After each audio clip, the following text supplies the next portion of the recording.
बिस्मिल्लाहिर्रहमानिर्रहीम। अस्सलाम वालेकुम नाज़रीन। मुतल्लका हलकों की तरफ से एक तवील सोच विचार और एक महफूज हिकमत अमली बनाने के बाद, और इस महफूज हिकमत अमली के कुछ ठोस असबाब हैं, और वो नहीं जिस तरह के कुछ दूसरे लोग सोचते हैं कि कोई बहुत बड़ा ख़तरा है जिससे निपटने के लिए अंदेशे हैं, बल्कि कुछ दूसरी वजूहात की बिना पर ये चीज़ें तय की गई हैं। और बिल-आखिर अब ये फ़ैसला हो गया है कि इस शैतानी क़ुव्वत को अब नकेल डाल दी जाए, और इसके लिए एक प्लान जो है वो बन चुका है। तो पहले मैं ये अर्ज़ कर दूं कि ये जो बाज़ लोगों का मुग़ालता है कि इमरान ख़ान एक बहुत बड़ी क़ुव्वत है, इसलिए इस पर हाथ डालने से गुरेज़ किया जा रहा है, या रियासत इससे डर रही है, या गवर्नमेंट इससे डर रही है, तो वजह ये नहीं है, बिल्कुल ये वजह नहीं है, बल्कि वजूहात कुछ दूसरी है।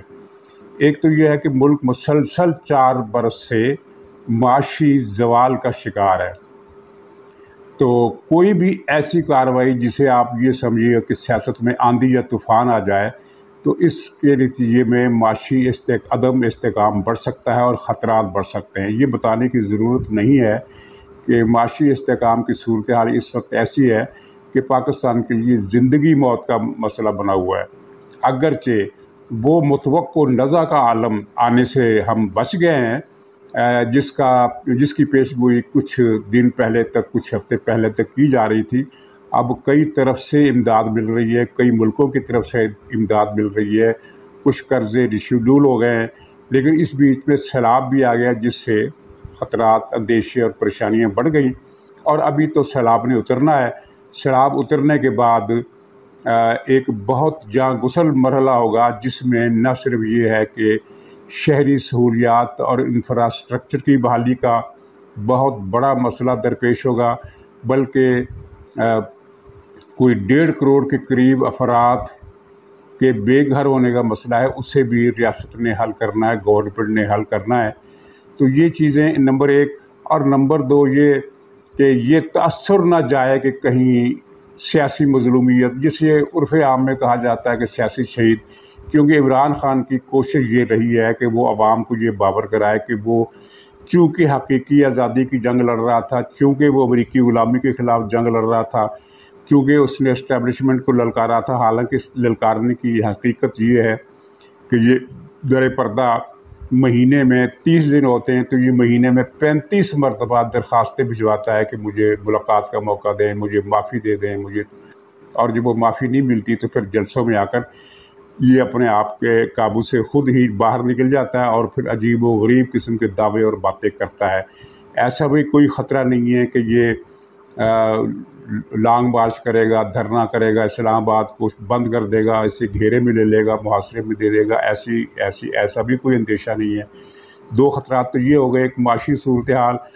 और एक मज़लूमियत का कार्ड, जिसे ये अब तक कदर कामयाबी के साथ खेलता आ रहा है, और आवाम की आंखों में धूल झोंक रहा है कि अमेरिका से मिन्नतें भी कर रहा है, इस्टेब्लिशमेंट की मिन्नतें भी कर रहा है, और आवाम में ये तस्वीर भी दे रहा है कि मैं अमेरिका से और इस्टेब्लिशमेंट से आज़ादी की जंग लड़ रहा हूँ। तो तीसरा पॉइंट ये है कि ज़ाहिर है कुछ जगह कुछ मुनसिफ हज़रात ऐसे हैं जो किसी भी एक नुक्ते को उठाकर वो इमरान ख़ान की फेवर में फ़ैसला दे देते हैं, और ये एक बहुत बड़ी आजमाइश है कि ऐसी सीटों पर कुछ ऐसे लोग आकर बैठ गए हैं जिनको मुल्क से कोई इंटरेस्ट नहीं है। वो सिर्फ़ अपने ज़ाती मफादात के लिए इमरान ख़ान को हर नाजायज़ फेवर दे रहे हैं, आउट ऑफ द वे जाकर फेवर दे रहे हैं। और यहाँ तक कि जो प्रोटोकॉल होता है, अब ये सवाल एक बनता है कि आखिर क्या वजह है कि हमारे यहाँ प्रोटोकॉल मिलता है तो इमरान ख़ान को मिलता है, प्रोटोकॉल मिलता है तो मलक रियाज को मिलता है, प्रोटोकॉल मिलता है तो राव अनवार को मिलता है, यानी सिर्फ क्रिमिनल्स को प्रोटोकॉल मिलता है। और अगर कोई सियासतदान चला जाए तो उसकी शामत आ जाती है, तुम्हें जुर्रत कैसी हुई बोलने की, तुम्हें जुर्रत कैसी हुई सीट पर बैठने की। तो इन चीज़ों को भी मद्देनज़र रखना पड़ता है। लेकिन अब ऑपरेशन वैसा ऑपरेशन नहीं जिससे एक ख़ास किस्म का मफ़हूम और ख़ास किस्म का तस्वुर वाबस्ता है, बल्कि एक ऐसा ऑपरेशन जिससे इस मुल्क को इस गंद से हकीकी निजात दिलाई जाएगी। और नाज़रीन, हम जो बात बहुत अरसे से कर रहे थे کہ جنہوں نے یہ گند ڈالا ہے اسے صاف کرنے کی بنیادی ذمہ داری بھی انہی کی ہے۔ اگرچہ اس بیچ میں حکومت کا اختیار اور یہ اور اداروں کا اختیار اور کون بالادست ہے، یہ چیزیں بھی چلتی رہی، لیکن اب وہ مرحلہ آ گیا ہے کہ جہاں اسٹیبلشمنٹ اب پہلے کی طرح مداخلت نہیں کر رہی۔ مثلا میں آپ سے ایک بات کرتا ہوں، بالکل کلیئر کٹ 2+2=4 کی طرح واضح ہے کہ عمران خان کی حکومت کیسے ختم ہوئی۔ عمران خان کی حکومت فوج کے مداخلت کرنے سے ختم نہیں ہوئی، بلکہ عمران خان کی حکومت اس لیے ختم ہوئی کہ فوج نے مداخلت کرنا بند کر دی تھی۔ اور یہی وجہ ہے کہ یہ کوئی آف دی ریکارڈ بات نہیں کر رہا، آن دی ریکارڈ ہے، میڈیا میں سب کچھ آ گیا تھا، پریس میں سب کچھ آ گیا تھا کہ عمران خان کی اتحادی جماعتیں خود اپنے منہ سے کہہ رہی تھی کہ ہم نے فیصلہ کرنا ہے لیکن ہمیں کوئی فون ہی نہیں آ رہا۔ اور جب فون نہ آنے کے انتظار میں بہت طوالت ہو گئی اور بہت لمبی ہو گئی بات، تو پھر ان اتحادی جماعتوں نے سمجھا کہ فوج کی طرف سے فون نہیں آئے گا، ہم اپنے فیصلے کرنے میں آزاد ہیں، چنانچہ وہ حکومت اپوزیشن کے ساتھ مل گئی، پی ڈی ایم کے اور پیپلز پارٹی کے، اور اس طرح عمران خان کی حکومت کا خاتمہ ہوا۔ اور اسی بات کا عمران کو غصہ ہے جب وہ کہتا ہے کہ فوج کو نیوٹرل نہیں ہونا چاہیے، تو اس کا مطلب یہی ہوتا ہے کہ فوج نے خاموشی اختیار کر کے، غیر جانبداری اختیار کر کے میری حکومت ختم کیوں ہونے دی۔ تو یہ ایک مرحلہ جو تھا، یہ پاکستان کا ایک مائل سٹون مرحلہ تھا پاکستان کی سیاست کا، اس سے پہلے ایسا مرحلہ کبھی نہیں آیا۔ تو اس بدلے ہوئے کلچر میں عمران خان نے فوج پر حملے تیز کر دیے، پہلے فوج کو جانور کہا، پھر عہدیداروں کی طرف اشارہ کر کر کے انہیں مسٹر میر جعفر، میر صادق، مسٹر ایکس، مسٹر وائی، اس طرح کے نام دیے، اور اس کے بعد سازشی کہا، غدار تک کہا، اور اب یہ کہہ دیا کہ کسی ایسے آدمی کو آرمی چیف نہیں بننا چاہیے جو محب وطن نہ ہو، یعنی کہ غدار ہو، اور اپوزیشن کسی غدار جرنیل کو لانا چاہتی ہے۔ اپوزیشن کو ڈر ہے کہ کسی غدار کے بجائے کوئی محب وطن جنرل نہ آ جائے۔ تو اس بات نے گویا کہ ایک گرین سگنل دے دیا فیصلہ سازوں کو، حکومت کو، کہ اب آگے بڑھنے کا وقت آ گیا ہے۔ اور منصوبہ بندی تو پہلے ہی کی جا چکی تھی کہ کہاں کہاں سے بڑھنا ہے، کہاں کہاں سے گھیراؤ کرنا ہے، کیونکہ یہ تینوں چیزیں جن کا میں نے ذکر کیا ان کا خیال رکھتے ہوئے آگے بڑھنا ہے۔ اور اب وہ مسئلہ بھی نہیں ہے کہ یہ کوئی عالمی ایشو بنے گا، کیونکہ اس کے خلاف ایک ٹھوس کارروائی جو ہونے والی ہے وہ منی لانڈرنگ کے حوالے سے ہونے والی ہے۔ تو عالمی برادری میں کوئی بھی انسانی حقوق کی تنظیم، کوئی بھی جمہوری حقوق کی تنظیم، جمہوری آزادیوں کی تنظیم اس کا ساتھ نہیں دے گی، اس کا مسئلہ نہیں اٹھائے گی۔ عارف نقوی جیسے انٹرنیشنل کرمنل کی پارٹنرشپ عمران خان سے 100 مرتبہ ثابت ہو چکی ہے، اور یہ بات اس ریاست کے اور حکومت کی بہت بڑی فیور میں جا رہی ہے۔ تو ناظرین، اب جو آپریشن ہونے والا ہے اس میں عمران خان کا کوئی لحاظ نہیں کیا جائے گا، اور خبریں جو ہیں وہ ایک ایک لائن میں کچھ یوں ہیں کہ صدارتی حکومتی ریفرنس جو فارن فائنڈنگ کے جو الیکشن کمیشن نے جو فائنڈنگ دی تھی ان کی روشنی میں جو ریفرنس تیار کیا جا رہا تھا وہ تیاری کے آخری مراحل میں ہے، اور اب ایک حکم دیا گیا ہے ان لوگوں کو جو اس کی تیاری کر رہے ہیں کہ یہ اس کو جلد از جلد فائنل کیا جائے، لیکن احتیاط کے ساتھ کوئی لوپ ہول، کوئی کمی، کوئی کوتاہی، کوئی ایسا نقطہ نہ رہ جائے جس کو اٹھا کر وہ جو منصف حضرات ہیں کوئی کھیل سکیں۔ اور اس کا اشارہ اب کل وزیر دفاع خواجہ آصف نے بھی دے دیا، انہوں نے کہا کہ عمران خان کے خلاف لمبی قانونی کارروائی ہو رہی ہے، شروع ہونے والی ہے، اور لمبی قانونی کارروائی کا مطلب یہ نہیں ہے کہ رٹ درخواستیں دائر کی جائیں گی اور پھر اس کا انتظار کیا جائے گا۔ اس کا مطلب بالکل واضح ہے، اور وہ نہیں ہے جو اگر کسی نے اس طرح سمجھا ہے کہ ایک لمبا سلسلہ قانونی کارروائی کا چلے گا۔ قانونی کارروائی ٹھوس جس کو کہتے ہیں نا کہ قانون حرکت میں آنا، یہاں قانونی کارروائی سے مراد وہ ہے قانون کا آہنی ہاتھ۔ اور اس میں یہ بات بھی بڑی قابل ذکر ہے کہ پنجاب میں ایف آئی اے اور دوسرے وفاقی ادارے کچھ لوگوں کے خلاف کارروائی کرنے والے ہیں، اور پنجاب پولیس ان کو نہیں روک سکے گی۔ اور یہ بڑی اہم بات ہے جس کا فیصلہ ہوا ہے۔ اس میں وہ جو گجرات کا مراد سعید ہے اور اس کا والد جو 90-80 سال کا بڈھا ڈکیت، ان دونوں کے گرد گھیرا تنگ کرنے کا بھی فیصلہ کیا گیا ہے، کیونکہ ان دونوں نے اپنے 2 مہینے کے اقتدار میں اندھیر نگری مچا دی ہے، جس کی ساری رپورٹیں ہر متعلقہ کوارٹر میں پہنچ چکی ہیں۔ تو ہم یہ کہہ سکتے ہیں کہ پنجاب میں تبدیلی کا پلان جو ہے وہ روبہ عمل آنے کو ہے۔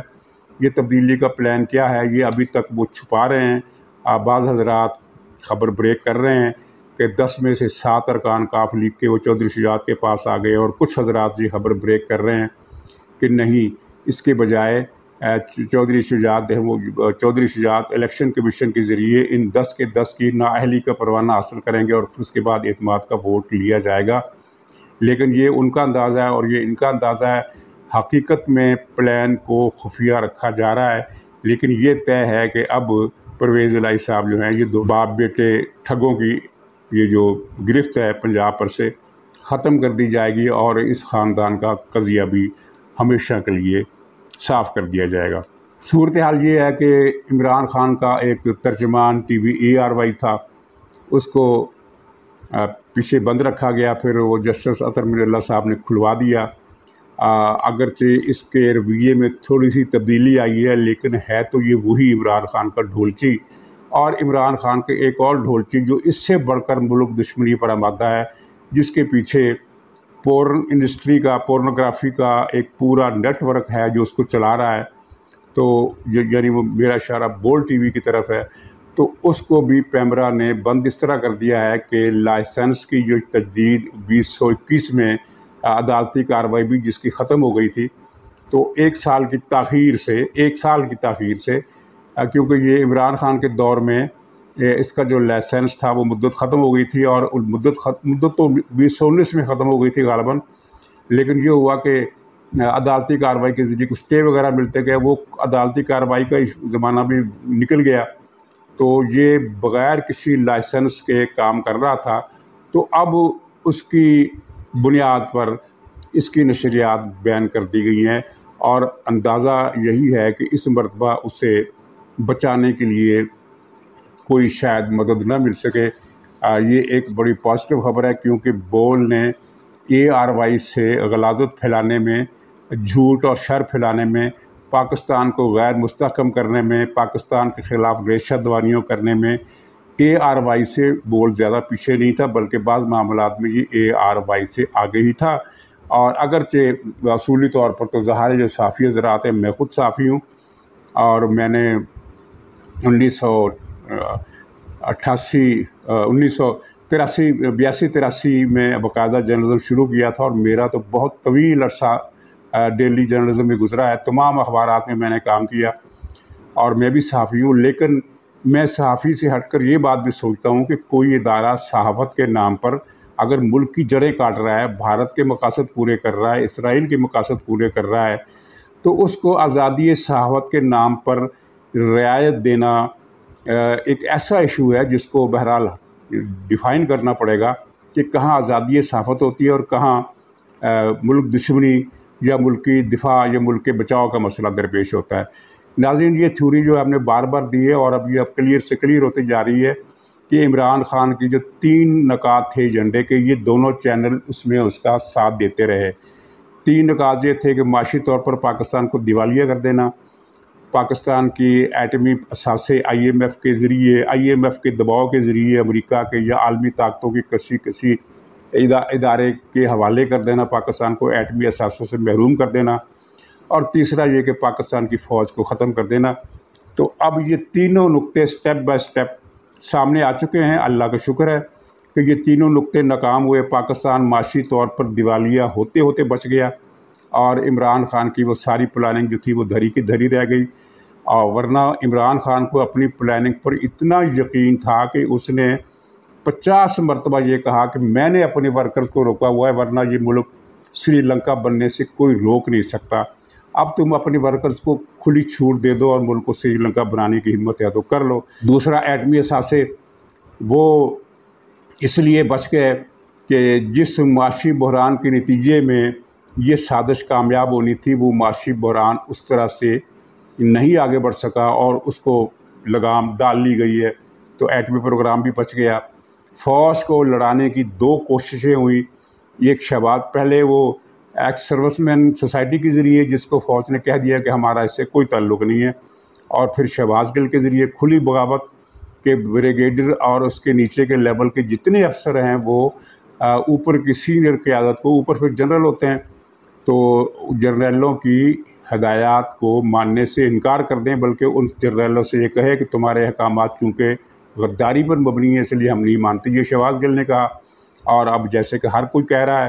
कि शहबाज गिल नहीं था बल्कि उसके अंदर इमरान खान था। तो अब इमरान खान ने जलसा फैसलाबाद के जलसे में आकर जो कुछ कहा वो वाज़ेह उसने कर दिया, इस पर मोहर तस्दीक सबत कर दी कि शहबाज गिल के पीछे इमरान खान ही था। तो अब कल फवाद चौधरी ने फिर धमकी दी है कि हमने अपने कारकुनों को रोका हुआ है, हमें अगर दीवार से लगाया गया तो फिर हम अपने कारकुनों को नहीं रोक सकेंगे। तुम मियाँ अपने कारकुनों को किसने कहा कि तुम रोको? मत रोको, खोल दो, छोड़ दो इस पर उनको जिस पर छोड़ना है, और फिर देख लो उसका नतीजा क्या निकलना है। ये बहुत बड़ी गलतफहमियाँ हैं जो पैदा की गई हैं और एक नफसियाती तसर बना दिया गया है। अब मसलन यानी वही बादशाह नंगा है वाली बात है कि कोई भी आदमी जुर्रत नहीं करता था कि वो बादशाह को नंगा कहे, क्योंकि मीडिया के महाज पर छाए हुए थे ये बादशाह के लोग।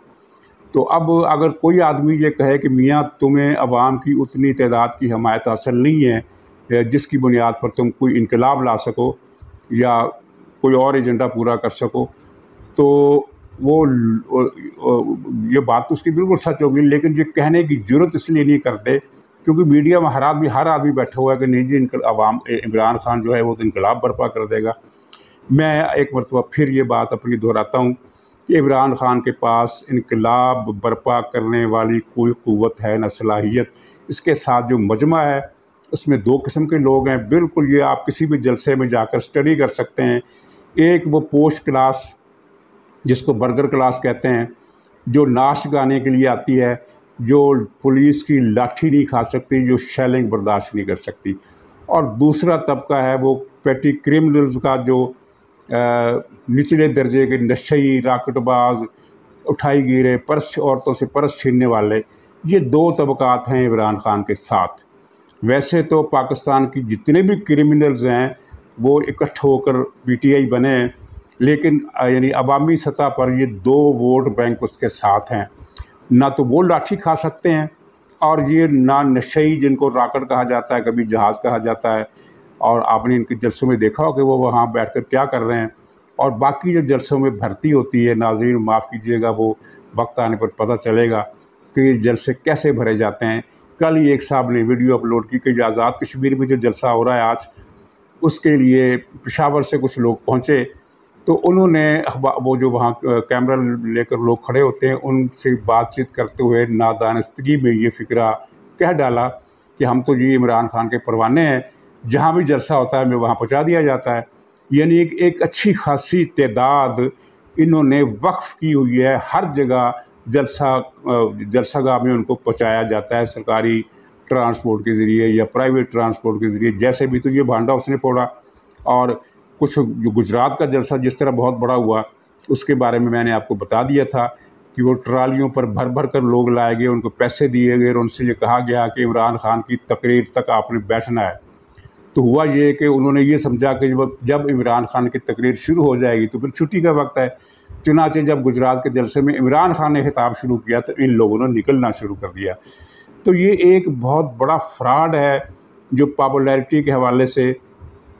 मुबालगे के साथ किया जा रहा है, और जिसमें इस साजिश में मीडिया के वो लोग भी शामिल हैं जो बज़ाहिर इमरान खान पर तनकीद करते हैं, इमरान खान की मज़म्मत करते हैं, लेकिन दरअसल वो पीटीआई के कहने पर चल रहे होते हैं, क्योंकि उनकी ड्यूटी ये है कि तुमने पहले हमें बुरा कहना है, हमारी मज़म्मत करनी है, हमारी पॉलिसी को गलत करार देना है, फिर कुछ इस तरह का तस्वर देना है कि लेकिन जनाब क्या करें। अब देखें अवाम के इमरान के साथ तो लाखों का मजमा होता है, जहाँ वो निकलता है लाखों आ जाते हैं। आपने देखा कि जेहलम और फैसलाबाद के जलसे फलाप हुए और बहावलपुर का जलसा कामयाब हुआ और गुजरात का जलसा बहुत ज़्यादा कामयाब हुआ। उसकी वजह भी मैंने आपको बता दी। तो ये मिली जुली बात को एक मुबालगे के रंग में डरावा देने के लिए कि अगर इमरान खान को हाथ लगाया तो क़यामत आ जाएगी। भाई कोई क़यामत नहीं आएगी। कोई 2.25 रिक्टर स्केल का ज़लज़ला भी नहीं आएगा। तो नाज़रीन अभी बहुत कुछ होना है, 2-4 दिन अगले जो हैं वो बहुत अहम हैं, जिनको वो क्या कहा जाता है बैरोमीटर, या उर्दू में कहते हैं कि बादनमा, वो बाकायदा हवा का रुख बता देगा।